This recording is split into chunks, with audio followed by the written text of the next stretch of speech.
Good morning everyone, welcome back to my channel. If you are new here, my name is Bebe Howell. I create content all about dance and electronic music, raving, festival going, and absolutely everything in between. So naturally, we need to talk about EDC. Yesterday was a whirlwind. It was a roller coaster. We were in the dark for most of the day, even though that was the day we were supposed to find out whether it was going to be in May or pushed to October. And then finally, at the end of the night for us East Coasters, I guess in the evening for you West Coasters, we finally got some answers. So today I'm going to go over everything, the whole process of how we got here, what we know about EDC right now, what we don't know, and just kind of talk about the plans that they have and the plans that I have for EDC. The EDC that was just announced is the postponement of the original EDC that was supposed to take place in May in 2020. For obvious reasons did not occur. So when it didn't happen in May, it was postponed to October. That's when most major festivals were that were supposed to happen in the spring. They were all getting postponed to the fall, and then the fall came around and we really still couldn't support large-scale events given the state of the pandemic.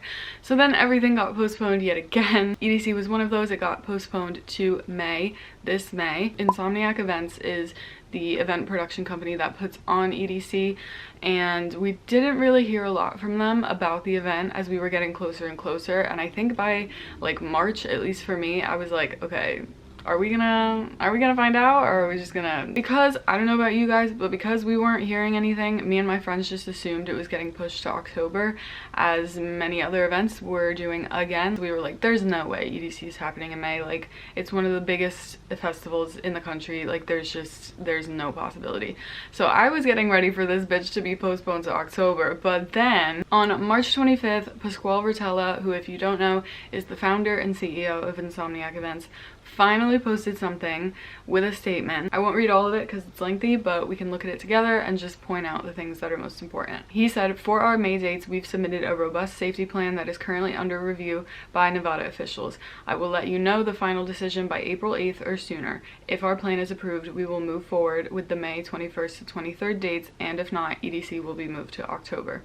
He also addresses travel situations. A lot of people were complaining about the fact that they have to book things last minute or get things changed, and he did bring up the point that most Vegas hotel reservations can be canceled up to 48 hours before check-in, and most airlines are not charging change fees. He also says if the show happens in May and you don't want to or aren't able to attend, you have the option of rolling your ticket to 2022. If it gets pushed to October and you can't make it, you'll have the option of receiving a refund. He also talks about the fact that a lot of people were really coming after him and Insomniac and EDC, saying that they should just push it to October, and he said that he hears the concerns and your opinions are heard and very valid, but he's really considering the headliners who have struggled through this year and need EDC and the support of the community in their lives. After he posted that, we were all a little dumbfounded. We were like, do we book our flights now? Or like, is this some sort of just pushback until Nevada's not gonna actually approve it? Now, I really was trying to dig and find the safety plan that they had submitted to Nevada. I didn't end up finding it until yesterday, actually, because it was in a news article in which they described some of the protocols that EDC was trying to take to make it happen in May, and at the bottom of the article there was a link to the PDF of the safety plan that they submitted. I will link it down below if you would like to check it out, but please be aware that this original plan was actually not approved by the state of Nevada, and that honestly makes me feel a little bit better because that safety plan was 37 pages long, completely addressing all the steps they were going to take and how they were going to implement preventative measures for COVID.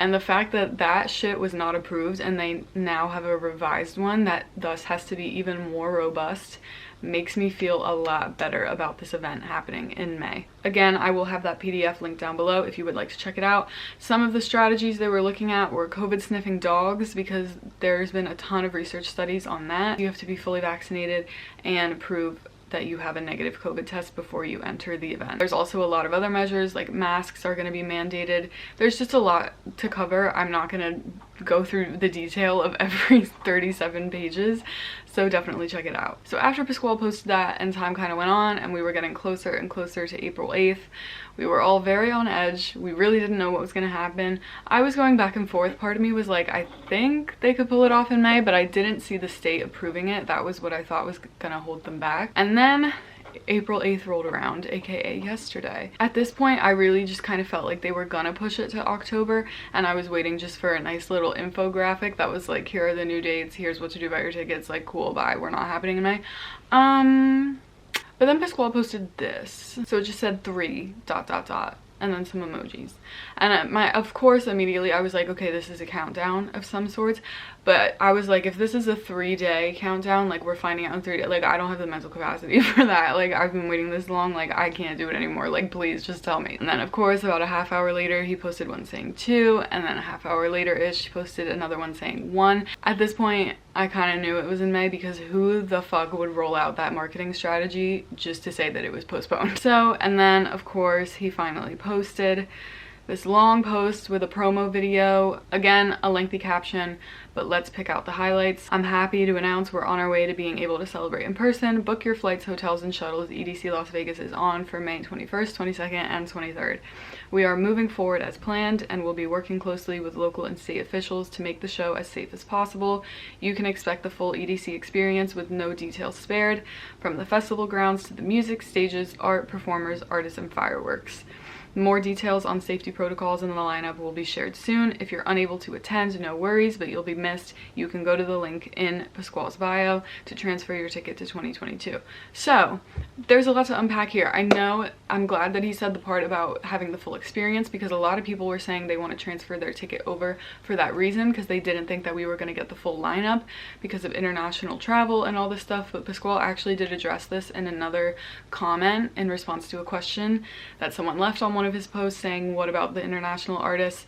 International artists are able to get work visas, so they could still come to this event. I know DJ Snake tweeted last night saying, you know, EDC Las Vegas, and he's from France. So just for example, like, it's not impossible. Again, we don't have the new revised safety plan yet, but if it comes out soon, I will share it with you guys on my community page on YouTube, and you can check it out. But I really do feel like, just based on the first one I saw, I think that they are handling this well. I think that it's in good hands with Insomniac. I think the fact that Nevada approved it is huge.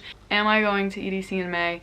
I've gotten this question a few times, just because I have been planning to go since May 2020 when I bought my ticket. I am in fact going to EDC Las Vegas in May. I know people have a lot of opinions about this. I totally hear you, and I think that your opinions are valid. I could say a lot about the situation, but my friend Emma Capotis did a really good podcast episode on this topic, just sort of addressing, you know, how everyone is feeling about festivals coming back and how we should be treating each other as festivals come back. I'm gonna link that episode down below, because I think she communicates the whole topic so well. I am fully vaccinated. The people I live with are fully vaccinated, and I work from home. So once I get back from Vegas, I will not be leaving my room. So that's why I feel safe going. I understand why people disagree. I totally get it. Your feelings are valid. Please don't think that I'm discrediting anything that you think. Yeah, that's where I'm at. So it's just crazy to me that this is in like 6 weeks. Sorry, whenever it hits me. Last night I was booking flights and I was like, this is happening. Like, this is like now.